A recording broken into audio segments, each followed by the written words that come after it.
اصل سال تو اسلامی سال محرم سے شروع ہوتا ہے، لیکن ایک رواج میں ہمارے مستقل چلا آ رہا ہے یہ کیلنڈر جنوری والا۔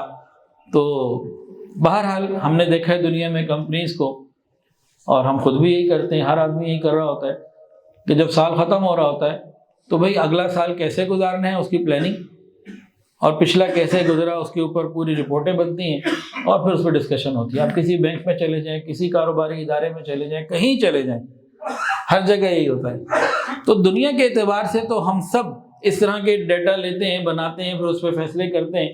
تو اعمال آخرت کے حوالے سے ڈیٹا بیس ہم نے کبھی بنایا اپنا کہ اس سال کتنی ہم نے نمازیں پڑھی، کتنی رہ گئیں، اور اس سال کیا کیا حقوق ادا ہوئے، کون کون سے رشتہ دار مجھ سے ناراض ہوئے، کن کن کو میں نے ناراض کر دیا، کن کن کو میں راضی کرنا چاہتا ہوں۔ تو ہمیں چاہیے کہ ہم اگلے سال کے ٹارگٹس آخرت کے اعتبار سے بھی بنائیں۔ بناتے ہیں ہم لوگ، لیکن عمل میں نہیں ہو پاتے۔ کتنے لوگ ہیں جو 10-20 سال سے ہر سال کہتے ہیں اب میں نے اگلا سال بہتر بنانا ہے، لیکن پھر ہمت نہیں کرتے، چل نہیں پاتے۔ کیوں نہیں کر پاتے؟ کہ اس کے لیے ان کو صحبت کی، نیک صحبت کی ضرورت ہے، علماء کے ماحول کی ضرورت ہے، اللہ والوں کی مجالس کی ضرورت ہے، پھر جا کے یہ چیزیں ہوں گی۔ تو بھئی یہ زندگی کا ایک سال اور کم ہو رہا ہے، ایک دن اور کم ہو رہا ہے، تو ہم اپنے کمفرٹ زون سے نکلیں، ہم اپنے کمفرٹ زون سے نکل کے آخرت کے لیے جدوجہد کریں۔ قیامت کے دن جو سوال ہوں گے ان کے لیے تیاری کریں۔ وقت کی قدر کرنے کی ضرورت ہے۔ یہ زندگی عارضی ہے، ختم ہونے والی ہے۔ جو مہلت ہے ہمارے پاس یہ ہر لمحہ کم ہو رہی ہے، ہر لمحہ کم ہو رہی ہے۔ عقل مند کون ہے؟ جو آخرت کی تیاری کرے۔ عقل مند وہی ہے جو آخرت کی تیاری کرے۔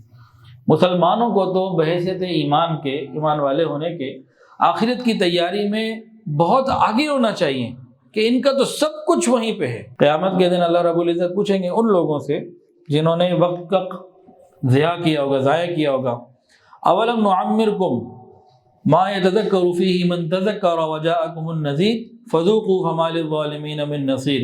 کیا ہم نے تمہیں اتنی عمر نہیں دی تھی کہ اس میں جو شخص نصیحت حاصل کرنا چاہتا تو وہ کر سکتا تھا، وہ سوچ سکتا تھا، اور تمہارے پاس تو ڈرانے والا بھی آ چکا ہے۔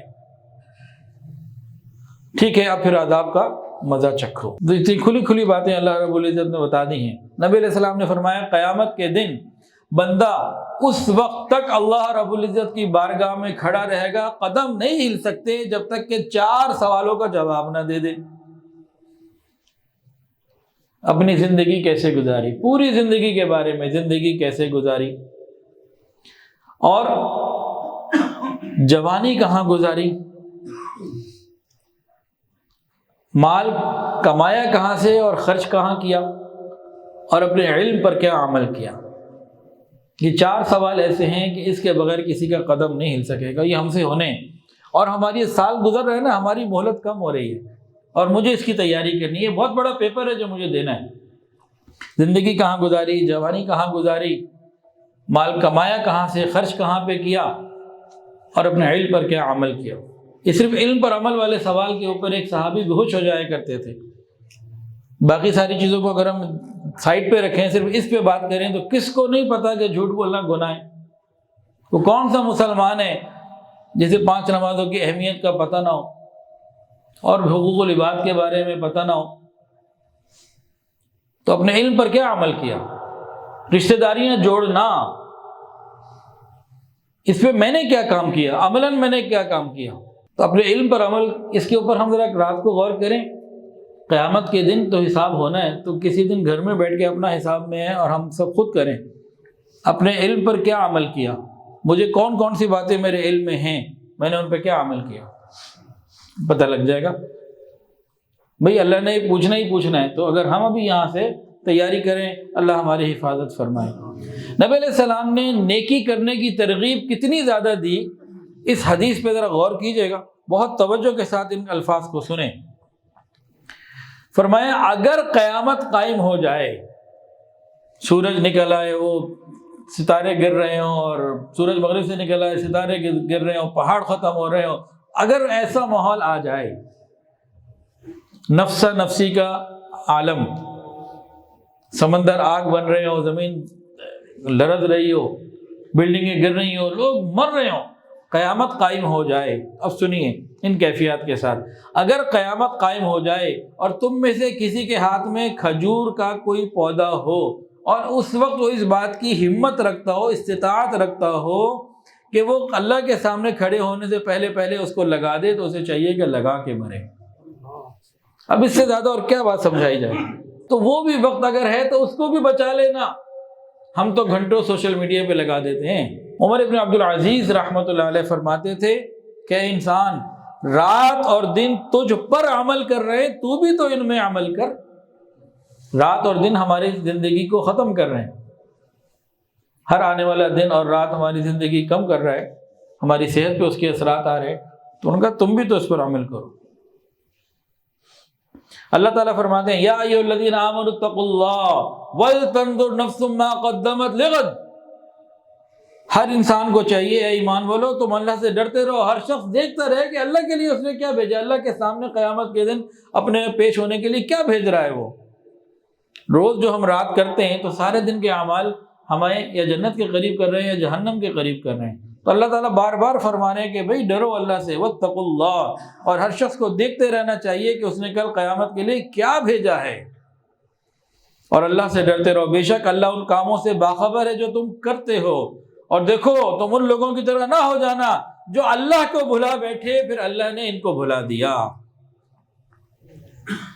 وَلَا تَكُونُوا كَالَّذِينَ نَسُوا اللَّهَ فَأَنسَاهُمْ أَنفُسَهُمْ، ہم اللہ کو بھلا دیں گے پھر اللہ ہمیں بھلا دیں گے، پھر ہمارا دوسرا کوئی پھر ماوا ملجا نہیں رہے گا۔ تو زندگی نہایت اہم ہے، اس کی قدر و قیمت کو پہچانیں۔ دیکھیں آج دسمبر 2023 آخری تاریخیں، پچھلے سال دسمبر 2023 میں کئی ایسے ہمارے رشتہ دار تھے جو زمین پہ تھے، آج نہیں ہیں۔ ان سے جا کے پوچھیں زندگی کی اہمیت کیا ہے، قیمت کیا ہے۔ اگلے دسمبر میں ہم میں سے کون نہیں ہوگا کوئی پتہ نہیں، کس وقت موت آ جائے، تو اس کی قیمت کو پہچانیں ہم اور اس کو ہم کامیاب بنائیں۔ حدیث کے اندر آتا ہے جس آدمی کو اللہ نے 60 سال کی عمر دے دی اس کے اوپر حجت تمام کر دی۔ یہ حدیث کے مفہوم میں عرض کر رہا ہوں، بخاری شریف کا۔ اللہ تعالیٰ نے اس شخص کا عذر ختم کر دیا جس کو اللہ نے 60 سال کی عمر دے دی۔ 60 سے اوپر والے کے پاس کوئی عذر ہے ہی نہیں کہ میں نیکی کرتا، سمجھنے کا، اچھے اور برے کو پرکھنے کا، سارے اس کو اللہ نے مرحلے دے دیے۔ ابھی بھی اگر یہ نیکی پر نہیں آیا تو پھر اس کا معاملہ تو بڑا سخت ہے۔ آنے والے وقت میں ہم نظام الاوقات بنائیں، اپنی زندگی کو دیکھیں، کبھی نماز قضا باقی ہیں تو کیسے پوری کرنی ہے، روزے قضا باقی ہیں تو کیسے پورے کرنے ہیں، حقوق العباد میں ہم کیا کر سکتے ہیں، دینی تعلیم کے حوالے سے جو ضروری شرعی مسائل ہیں، نہیں 8 سال کا عالم بن رہے چلو کوئی بات نہیں، جو ضروری شرعی مسائل ہیں وہ تو معلوم ہوں۔ ہم اگلے سال میں اتنا ٹارگٹ تو بنائیں کہ کسی نہ کسی نیک مجلس میں خود جائیں گے، بچوں کو لے کر آئیں گے، عورتوں کو گھر کی لے کے آئیں گے اور نیک مجالس اٹینڈ کریں گے۔ تو اس قسم کی ہمیں کو پلاننگ آگے کرنی ہوگی کہ آخرت کی فکر بڑھے، اور ہم میں سے ہر شخص یہ دیکھے کہ میرے کتنے رشتہ دار مجھ سے ناراض ہیں، اور ان کو راضی کرنے کی اپنی طرف سے پوری فکر کرے۔ وہ ناراض رہیں نہ ناراضی ہوں، وہ ان کا معاملہ۔ قیامت کے دن مجھے ایک خاتون کا میسج آیا، قریبی رشتہ دار تھیں، میں ان کو معاف نہیں کروں گی، میں یہ نہیں کروں گی، میں وہ نہیں کروں گی، انہوں نے یہ کیا وہ کیا، وہ ظالم ہے میں مظلوم ہوں۔ تو میں نے کہا بھائی قیامت کے دن اللہ کے سامنے ظالم بن کے کھڑا ہونا بہتر ہے یا مظلوم؟ بتائیں، آپ بتائیں۔ مظلوم بن کے کھڑا ہونا بہتر ہے نا۔ تو پھر ہم نے اگر مظلوم رہنا ہے اور اللہ کے ہاں ظالم نہیں بننا، مظلوم بننا ہے، تو بھی ان کو معاف کرے، درگزر کرے، اپنی طرف سے پوری کوشش کر لے، آخری زور بھی لگا دیں، تاکہ قیامت کے دن جب حقوق العباد کا کھاتا کھلے آپ کی طرف سے ہو کہ میں نے پوری کوشش کی، کوئی ادھر رہنے نہیں دیا۔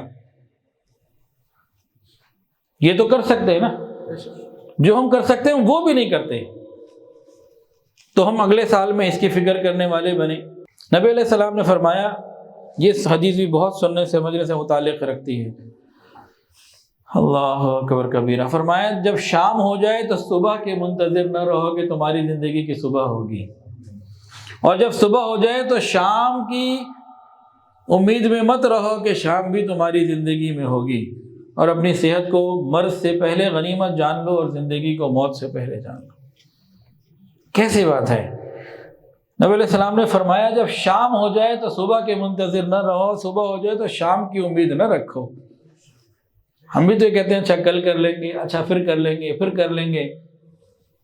یہ ٹال مٹولی تو نبی علیہ السلام نے نہیں سکھائی، جو ہماری زندگی کا ایک حصہ بن چکی ہے، جس سے جان چھوڑانا مشکل ہے۔ ایک صحابی نبی علیہ السلام کی خدمت میں حاضر ہوئے، پوچھا یا رسول اللہ صلی اللہ علیہ وآلہ وسلم، مومنوں میں سب سے افضل کون ہے، بہتر کون ہے؟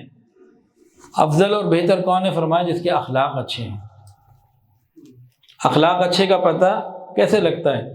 میں خود ایک تاجر ہوں، دکان پہ بیٹھا ہوا ہے بندہ، کسٹمر آیا، وہ تھان دکھا رہا ہے، کھول رہا ہے، 50 تھان کھول دیے، نہیں کچھ لیا ہوا ہے، واپس چلا گیا، یار بڑا اچھا آدمی ہے۔ نہیں، ابھی نہیں پتہ لگے گا، آپ اس سے ایک چیز خرید لیں، اگلے دن واپس لے آئیں، مجھے واپس کرنی ہے، پھر پتہ لگے گا۔ کاروباری دکانداروں کے اخلاق چیک کرنے کا طریقہ اور ہوتا ہے۔ ممبر پہ بیٹھ کے آپ میرے اخلاق نہیں چیک کر سکتے، کوئی معاملہ ہوگا تو پتہ لگے گا۔ تو اخلاق واقعی جس کے اچھے ہوں، جب مزاج اور نفس کے خلاف بات جاتی ہے نا، اخلاق اس وقت دیکھے جاتے ہیں، ایسے نہیں دیکھے جاتے جی میٹھی میٹھی باتیں کرتے ہیں جی، نہیں۔